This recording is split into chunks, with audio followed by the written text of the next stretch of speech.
Assalamualaikum warahmatullahi wabarakatuh. Selamat pagi menjelang siang anak ibu ya. Kita lama bener ini ya mau bertatap mukanya ya. Jadi kita terpaksa nih sampai terakhir kita daringnya, yaitu kita masuk bab yang terakhir. Kemudian pembelajaran yang terakhir untuk daringnya ya nanti ditutup dengan pasnya ya. Jadi hari ini kita belajar tentang pencernaan makanan ya. Siap-siap anak-anak? Siap-siap ya. Oke ya. Hari ini pencernaan makanan ya. Kita lihat dalam proses pencernaan makanan ini kenapa kita belajar pencernaan makanan, karena memang ini adalah salah satu dari ciri dari makhluk hidup ya. Jadi ciri makhluk hidup. Jadi sistem pencernaan makanan ini sangat penting sekali ya. Kompetensi dasarnya kita harus tahu dulu ya. Jadi apa aja yang kita pelajari itu ya. Jadi kita harus menganalisis ya jaringan penyusun yang ada pada organ kita ya, pencernaan makanannya itu, kemudian makanannya, prosesnya, makanan bergizi ya, kemudian gangguannya yang terjadi pada sistem pencernaan. Nah, aplikasinya menyajikan laporan uji makanan yang terkandung dalam berbagai jenis makanan yang dikaitkan dengan kebutuhan energi individu serta teknologi pengolahan pangan ya. Jadi yang kita bisa ambil itu adalah teknologi pengolahan pangan ya. Jadi uji makanannya itu harus di laboratorium ya, tetapi kita ambilnya adalah teknologi pengolahan pangannya, apakah pembuatan bahan yang mengandung karbohidrat ya dan lain-lain nanti ya.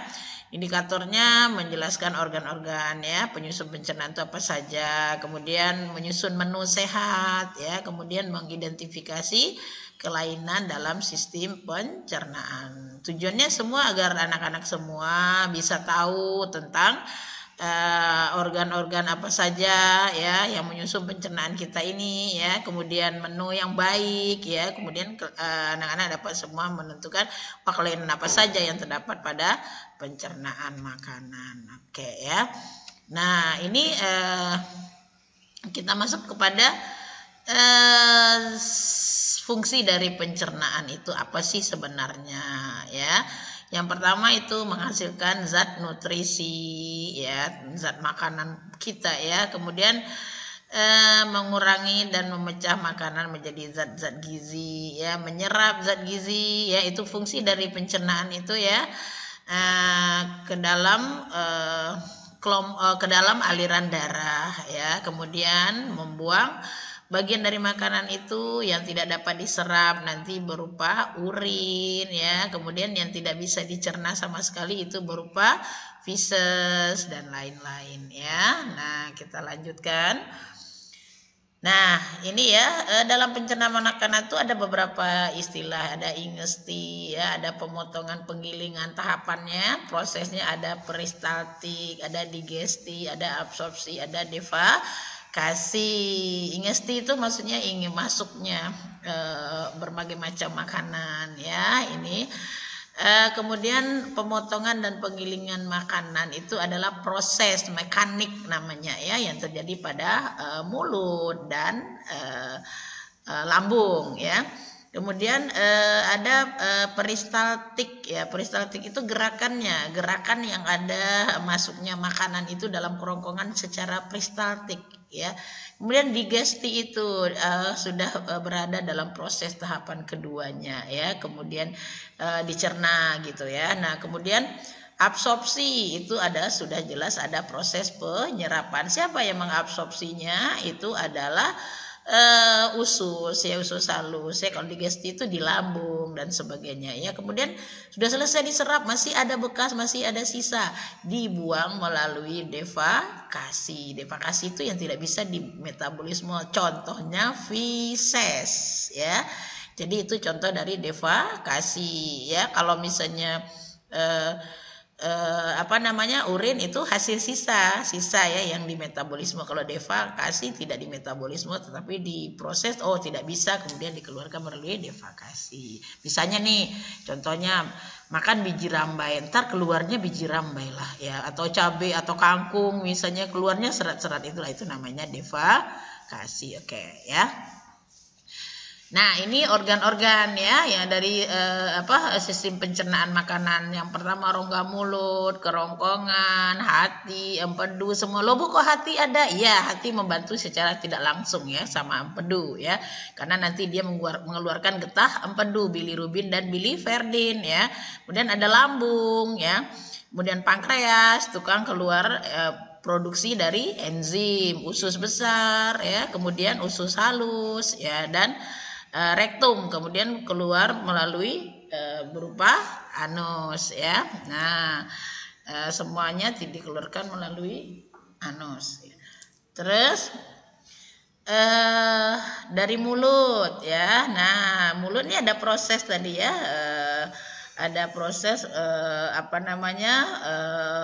mekanik tadi ya, proses penghalusan. Jadi pencernaan makanan kemudian dilakukan secara mekanis dan enzimatis ya. Mekanis itu dipotong, dikunyah, dibalik, itu secara mekanis ya. Kalau kimiawinya secara enzim, dikeluarkanlah enzim petialin ya di dalam mulut ya. Nah, itu contohnya tuh amilum atau polisakarida ya di dalam mulut, kemudian dikeluarkan dibantu oleh enzim amilase nanti menjadi maltosa atau disakarida gitu ya anak-anak ya.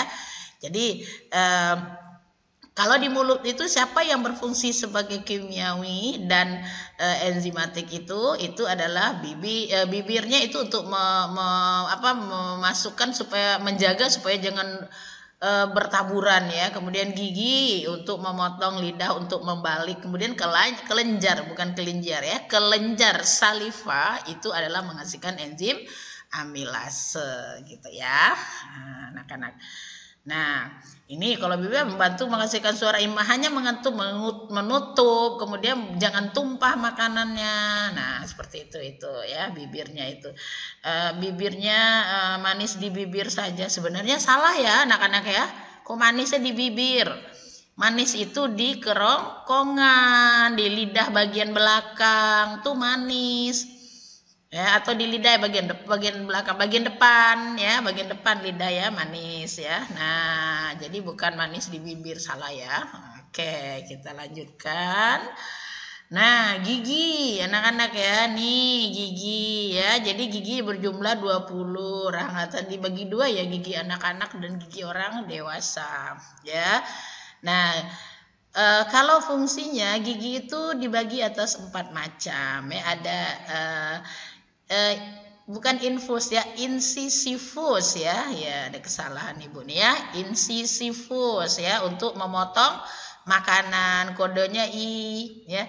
Caninus ya, waduh Ibu membuatnya kok salah-salah ya. Caninus itu kodenya C, itu adalah taring ya, gigi taring ya, untuk merobek makanan. Premolar itu adalah geraham ya, depan ya, mengunyah makanan ya. Kemudian molar juga, molar depan, premolar belakang ya. Jadi berguna untuk menghaluskan atau mengunyah ya. Jadi dipotong, dirobek, dikunyah ya. Jadi kita punya taring ya, ada caninusnya, ada incisivus untuk memotong di depan gigi seri ya gitu. Ya anak ya, kita lanjutkan ya. Jadi itu fungsi dari gigi. Kemudian lidah. Nah, semua coba lihat lidah ya. Lidah itu merupakan alat perasa ya, alat peraba juga ya. Jadi alat pengecap dia ya.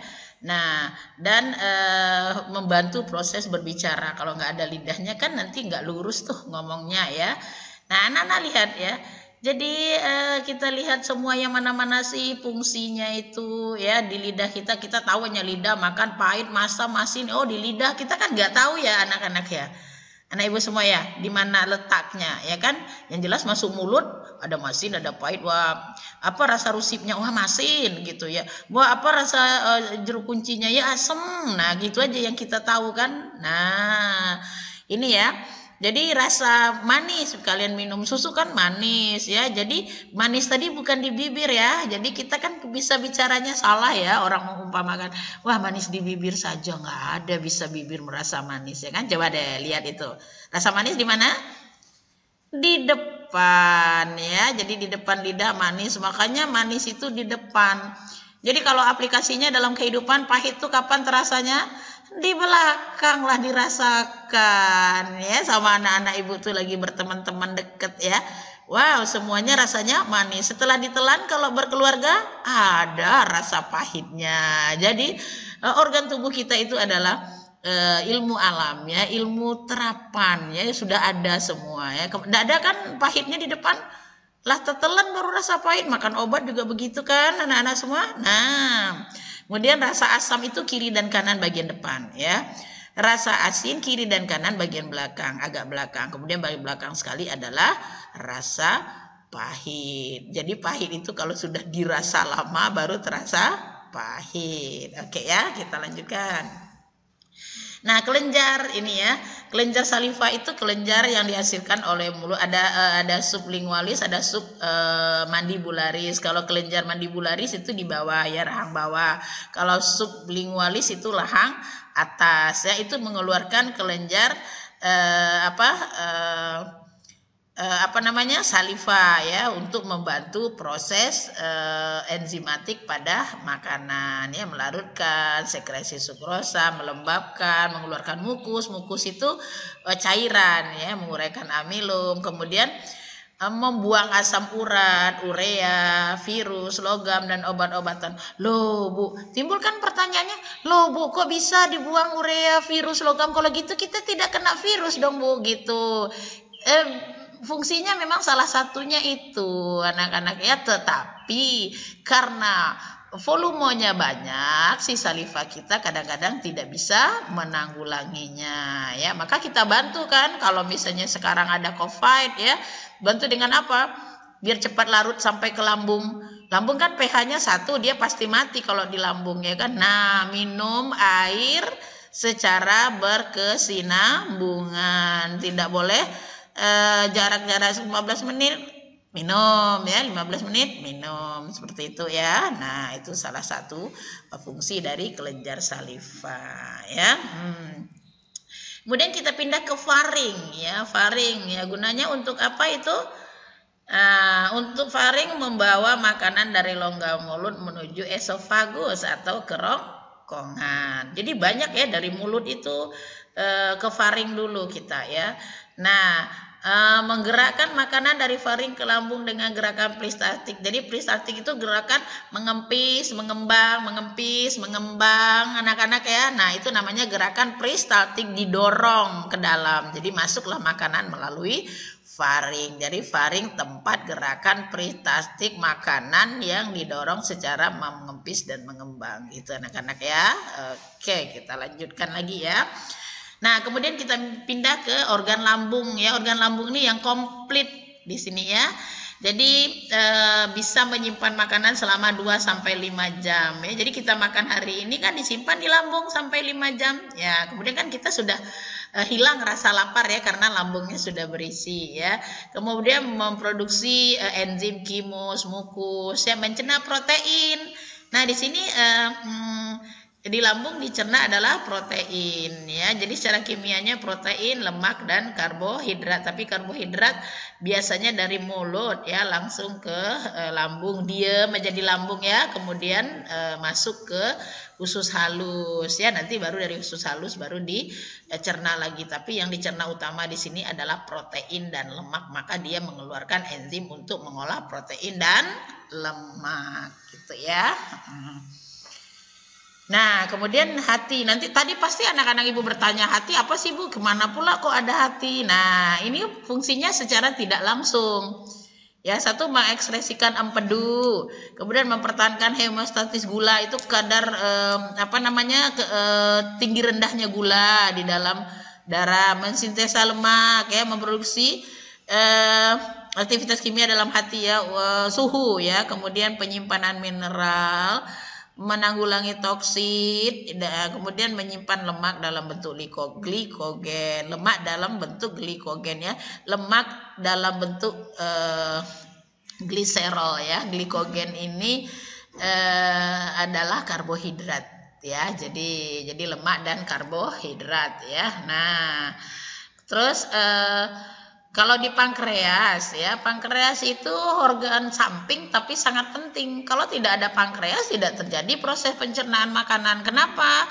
Karena pankreas itu adalah pusat untuk menghasilkan enzim. Jadi enzim untuk lemak, enzim untuk protein, si pankreas yang mengolahnya, nanti berhubungan dengan kantong empedu ya, seperti itu ya. Itu ya ketergantungannya. Kemudian empedu, anak-anak ibu lihat tuh ya. Jadi empedu itu bersifat asam ya, alkalin ya. Kemudian terdiri dari air, garam empedu ya, pigmen empedu, kemudian kolesterol ya, dan lain-lain ya. Nah, fungsinya itu adalah untuk menghasilkan cairan empedu ya, yang berupa bilirubin dan biliverdin. Bilirubin apa gunanya? Bilirubin itu untuk memberi warna kuning pada urin dan feses ya. Jadi feses Anda kan warnanya kuning sama urin ya. Nah, itu adalah hasil kerja dari dari cairan empedu. Jadi penting ya. Nah, kita lanjutkan. Ya, masuk ke usus besar ya. Usus besar itu berupa lingkaran, di tengah-tengahnya ada usus halus ya. Jadi usus besar penyerapan makanan ya. Sebenarnya usus besar itu lebih banyaknya ke arah pengeluaran ya. Jadi penyerapan itu terdapatnya di usus halus, reabsorpsi ya. Jadi kalau reabsorpsi air itu di usus besar ya. Juga terdapat bakteri Escherichia coli. Nah, sebenarnya dari lambung sudah ada bakteri Escherichia coli, kemudian banyak menumpuk di usus besar karena nanti dia bakal merombak sampah-sampah sisa dari makanan ya, itu nanti dirombak oleh bakteri Escherichia coli. Jadi penting, kalau tidak ada bakteri Escherichia coli, bakal perut kita terjadi proses penumpukan sampah. Tetapi ya anak-anak ibu ya, tidak boleh pula itu terlalu berlebihan. Kalau berlebihan menimbulkan kita diare atau mencret gitu ya, Escherichia coli ya. Jadi dibusukkannya kemudian keluar berupa feses, ada berupa gas, berupa cairan. Jadi kalau fesesnya itu pasti terbawa Escherichia coli. Apa aplikasinya di dalam kehidupan sehari-hari? Makanya septic tanknya tidak boleh dekat-dekat dengan sumber air minum ya. Kenapa? Karena setiap feses kita pasti mengeluarkan bakteri Escherichia coli. Nah, Escherichia coli radius penyebarannya bisa bergerak dan bertahan hidupnya sampai 10 sampai 15 meter. Jadi kita buat septic tanknya harus berjarak seperti itu ya, dengan sumber air minum agar Escherichia coli-nya jangan termakan setiap saat. Oke ya. Nah, ini usus halus ya. Nah, usus halus kan berhubungan dengan usus besar ya. Jadi kimia terjadi di sini, baik karbohidrat, baik protein, baik lemak, dibentuknya gliserol di sini. Karbohidratnya dibentuk monosakarida, kemudian apalagi proteinnya di sinilah terbentuknya asam amino ya. Jadi udah gugus yang paling kecil nanti, karena di sini semuanya diabsorpsi. Kalau di lambung tadi lebih banyak, di usus besar tadi lebih banyak diabsorpsi adalah air ya, air, jangan campur-campur ya. Kalau kenapa nanti diserap air? Nah, itulah lambung nanti. Makanya kalau terlalu banyak serapan air di usus besar, nanti feses kita menjadi keras ya, terjadilah sembelit gitu ya. Nah, jadi kalau usus halus fungsinya adalah untuk mengabsorpsi, itu artinya menyerap ya, karbohidrat, protein, lemak, vitamin, mineral, dan lain-lain. Tapi karbohidrat berupa monosakarida, protein berupa asam amino, lemak berupa gliserol. Oke ya, jadi sudah dalam wujud yang paling terkecil ya. Kita lanjutkan. Nah, ini baru kita pindah ke gangguan-gangguannya ya. Nah, ada beberapa tuh gangguannya. Yang pertama malnutrisi. Mal itu artinya tidak seimbang, artinya kekurangan nutrisi. Ada tukak lambung ya, ada selaput lendir ya. Kemudian tipoid. Jadi kan tipoid, paratipoid. Nah, ada tipes ya, disebabkan oleh bakteri Salmonella typhi, tipes ya. Jadi tipes itu adalah gangguan pada pencernaan makanan ya. Jadi panas badannya juga ya, sama dengan bakteri. Makanya kalau badan panas belum tentu karena virus aja, tetapi bisa juga karena bakteri gitu ya. Kemudian serostomia, kurangnya produksi ludah. Jadi kalau tidak ada ludah kan kita susah untuk kelenjar ludah, kelenjar salivanya kan susah untuk melumatkan makanan, jadi keras, jadi sakit kerongkongannya untuk menelan gitu ya anak-anak ya. Nah, jadi apa langkahnya? Banyak-banyak minum air, minum yang dingin-dingin, jangan kurangi memakan makanan yang siap saji gitu ya. Kemudian ada embyen, pembengkakan pada pembuluh vena di anus kan sistem pencernaan bukan. Nah, jadi pembengkakan namanya embyen ya. Jadi itu sakit sekali, kadang kan sampai berdarah ya. Kemudian ada hepatitis, itu yang terganggu adalah hatinya ya, bisa disebabkan oleh virus juga. Oke ya, kita lanjutkan.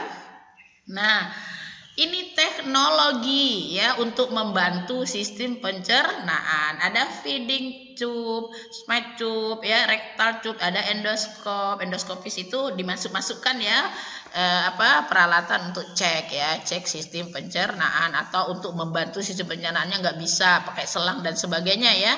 Nah, kalau menggunakan endoskop itu ya, bagian dalam perut ya, dimasukkan alatnya ke dalam lambung, dicek semua ya. Kalau seismoskop itu memeriksa di kolon-kolon itu benar tidak ada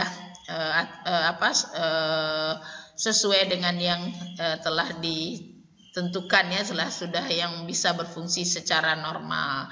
Nah, ada yang duodenoscope, khusus untuk memeriksa duodenum atau usus 12 jari. Ada yang usus besar ya. Nah, jadi bermacam-macam ya, apa yang dibutuhkan itu namanya endoskop ya. Jadi endoskopis itu sekarang sudah teknologinya sudah canggih ya. Cuman itu perlu kehati-hatian karena memasukkan peralatan atau benda ke dalam tubuh. Nanti kalau nggak tepat, nggak pas kan nanti terjadilah pelukaan ya, seperti itu ya. Kita lanjutkan. Nah, sekarang kita berpindah, tadi kan untuk manusia, sekadar untuk diketahui hewan pun punya sistem pencernaan. Ini kita lihat kelompok yang memamah biak saja atau hewan ruminansia. Nah, kita lihat aja dulu, misalnya organnya itu kan sangat berbeda dengan kita kan. Nah, memamah biak itu mengunyah 2 kali. Ada esofagus, ada retikulum, ada omasum, ada obomasum. Dia tidak punya lambung ya. Jadi ada rumen, ada intestin, kemudian keluar ke anus. Jadi sampai di retikulum itu makanan ditahan.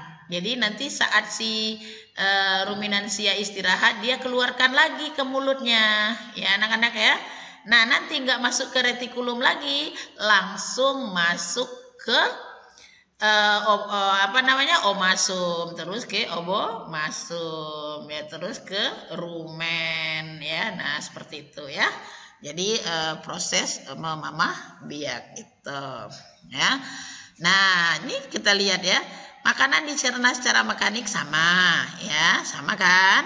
Kemudian di rumen terjadi pencernaan protein masuk ke rumen ya. Kemudian 3 di retikulum ya, masuk ke retikulum. 4 dimuntahkan kembali ke dalam mulut. Ya, karena kan tadi kan dia ruminansia memamah biak. Nah, makanan yang sudah dikembalikan langsung diteruskan ke omasum. Jadi dicerna, masuk ke rumen, masuk ke retikulum, ya sudah ke retikulum, kembali lagi ke mulut, kemudian dihancurkan makanannya di mulut lagi. Jadi kalau kerbau sapi itu dimasukkan dulu ke dalam rumennya.